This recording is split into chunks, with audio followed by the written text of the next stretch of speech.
আমরা অ্যাডভাইস এবং অ্যাডভাইস এই দুটার সাউন্ড প্রায় সেম, কিন্তু বানান এবং তার মিনিংও কিন্তু ভিন্ন।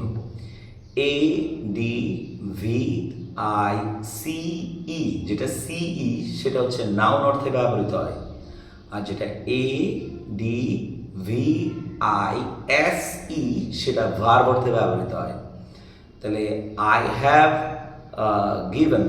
গিভেন সাম অ্যাডভাইস, আর অ্যাডভাইস ADVICE, অ্যাডভাইস যেটা সেটা আনকাউন্টেবল নাউন। সুতরাং অ্যাডভাইস যখন সিই হবে তাহলে নাউন হবে, অ্যাডভাইস যখন এসই হবে তখন ভার্ব অর্থে ব্যবহৃত হবে। দুটোটার অর্থই হচ্ছে অ্যাডভাইস যখন নাউন সেটার অর্থ হচ্ছে উপদেশ, আর যদি ভার্ব অর্থে ব্যবহৃত হয় তাহলে উপদেশ দেয়া। I advice him to study hard before exam. Okay, so এখানে অ্যাডভাইস যেটা SE সেটা হচ্ছে ভার্ব। ধন্যবাদ।